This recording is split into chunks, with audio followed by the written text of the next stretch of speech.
Today we're going to be building this entertainment center featuring inset cabinet doors and drawers, fixed shelves, and curves and face frames. These are all design features requested by my client for her new built-ins, so let's get right into how I did it. I like to start off these builds by building the cabinet carcasses before building the face frame. These cabinets will be fitting between two walls, so I'll be separating the base cabinets into 4 sections and the upper cabinets into 3 sections. The left and right upper cabinets will be bookshelves with fixed shelving. Whenever I'm doing fixed shelving, my go-to method is to use dados. In this case, I'll need 4 side panels with 4 shelves plus a top panel. So that means I'll need to cut 5 dados per panel.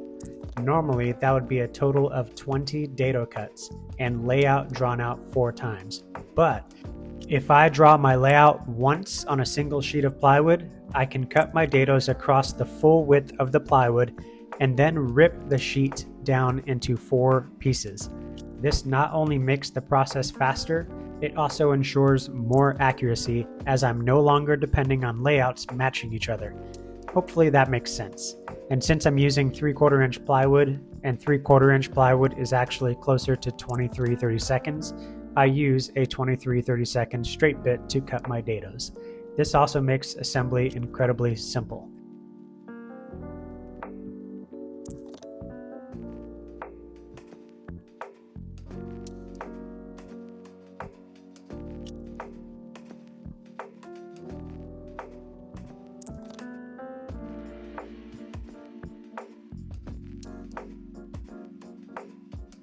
If you've seen my channel before, you might be wondering why I'm in a different shop. Simply put, my family was outgrowing the house we were living in and we needed to move somewhere with a little more space for us. This decision was not decided lightly, and it wasn't easy considering I only had just built the shop a couple of years ago and we had put so much into the home that we had been in for the past 7 years. We said our goodbyes to the old house and shop, and here we are, moved into a new home that fits our needs, and I'm back into a 3-car garage shop. It's about 100 square feet smaller than my old shop, but I've made it work, and I've already put plenty of work into making it look and flow to my needs. I knew that if I was to leave a shop like that and re-enter into a boring garage again, I wanted to come into a place that I was proud to work in. So what did I do? I painted the ceiling and all the walls black, with an accent wall in a rustic red color. I bought some hexagon lights for the ceiling and upgraded my dust collection. I actually also added carpet to the entire floor, thinking that it might be a good idea while really knowing that it was a dumb idea. I thought I'd be able to vacuum the dust off the floor easily, but after an hour of work, I quickly realized that this was not going to work. So I removed it and went back to the main floor. Maybe someday I'll opt for epoxy flooring. But back to the project at hand, I've milled up some lumber and have begun constructing the face frames. There's nothing terribly special here. I usually use pocket screws for this part of the job, otherwise I'll use dominoes. Since I'll be doing inset doors and drawers, it's best to size the frame so that the inside of the frame lines up and is flush with the inside of the cabinet carcass. This leaves a flush surface for the hinges and drawer slides, as you'll see later in this video. And since these are built-ins fitting between 2 spaces, I find it helpful to undersize the cabinet carcasses and oversize the outer face frame stiles, and trim those down on site to fit to the wall. I have spent some time discussing this in greater detail in some of my other videos, so feel free to check those out after this one.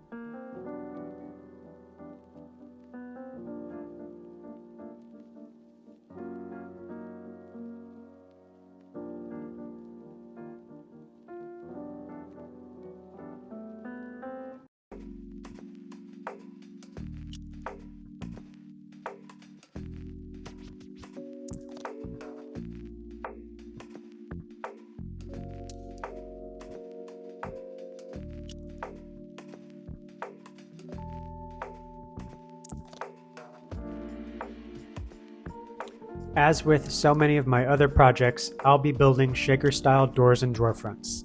They will be built using a rail and style router bit set.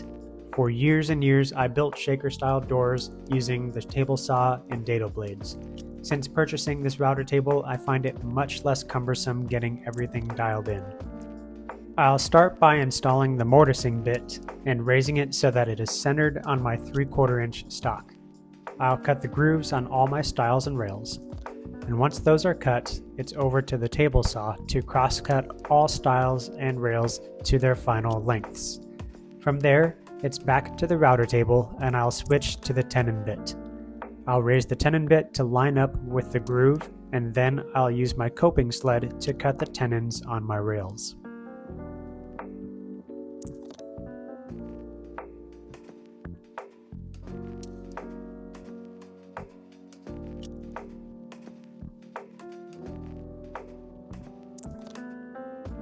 I like to use 1/2 inch MDF for the inside panels of my doors and drawers. This creates a flush surface on the back of the drawer fronts as they get mounted to the drawers. I used to use 1/4 inch panels, but you always run the risk of those thinner panels being sucked back in towards the drawer when you drive those screws into place.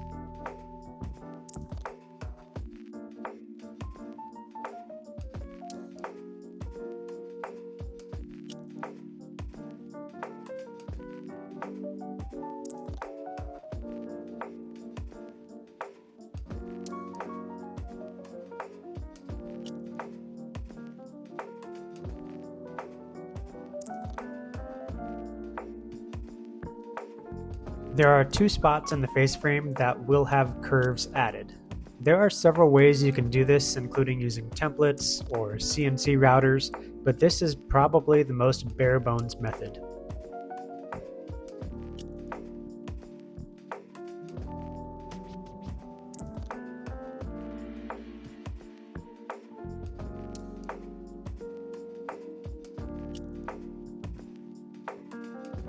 It's now time to build the drawers, and to do that, I'm going to be using a dado stack to cut the grooves to accept the bottom panels. I'll be building the drawers entirely out of pre-finished 1/2 inch plywood, including the bottom panels, which means I'll need to cut 1/2 inch dados on the bottom of all the drawer sides. Now I want to say a little bit about using a dado stack on the saw stop. I used to think that I didn't want to own a saw stop simply because I thought it would be too much work to have to swap out the brick cartridge in addition to the blades. Now that I've done this a couple of times, it's really not that bad. It goes without saying that this saw is worth every penny and the dust collection is incredible.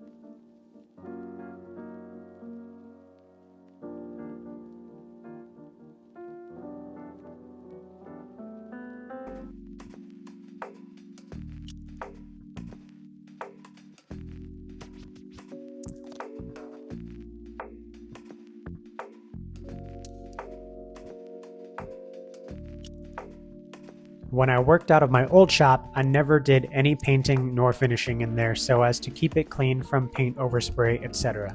So I did all of my painting in the house garage, which had plenty of paint overspray from when I used to work in there. Now I don't have that option, so I did a little research and brainstorming to figure out a solution here. I don't have the option to spray anything outside as I live in an HOA neighborhood, nor do I have the luxury of nice weather year-round, so I needed a way to complete this task in my shop. I considered building collapsible spray booths, but I came across these spray tents. The features that drew me in were that setup only takes a few minutes, and I can take it to a job site if I need to, and it's easy to store.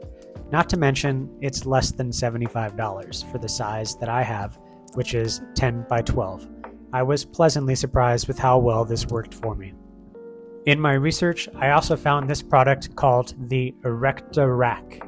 It was definitely a bit expensive at $380, but it was exactly what I needed. It's versatile in how it can be used and easy to store out of the way. Again, this product was a definite win for me.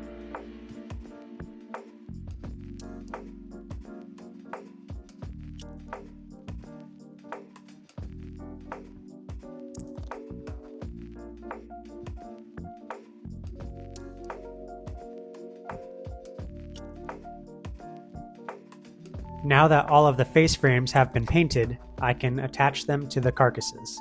There are a few ways this can be done, whether that be dominoes, biscuits, or lamello connectors. I just went with plain old brad nails and glue. While I like using dominoes, I usually save that for when I'm building more furniture-grade projects. Laying out dominoes or biscuits definitely takes longer and at times helps square things up and provides an overall stronger product. Glue and brad nails are also plenty sufficient for this application. Since it will all be painted, filling holes and painting over them is a breeze. If these were cabinets that were built out of walnut, for example, I would do anything but nails so as to not have to fill any holes, because wood filler is almost always visible unless it's being painted over.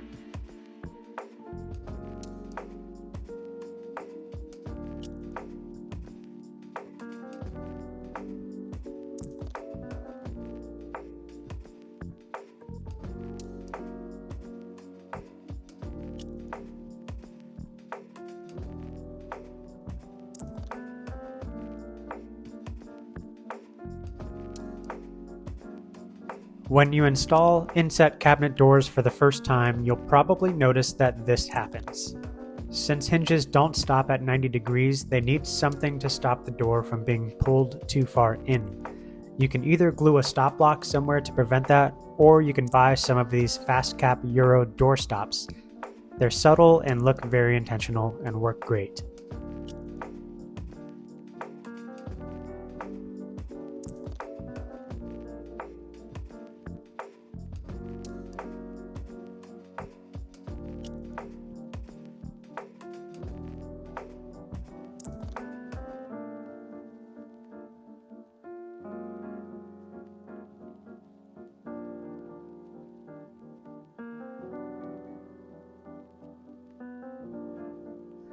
I'm sorry to disappoint you if you were expecting this video to cover the install, but I do have a few other videos on my channel devoted exclusively to installs for projects very similar to this. Of course, I'd like to be more detailed, but the reality is that building cabinets and furniture pays the bills, not YouTube. If you see something you like in the video, I'll have links to products in the description. If you see something not listed or see something about my work that infuriates you, I invite you to take a deep breath and move away from my channel and vent somewhere else. But who am I kidding? This is YouTube.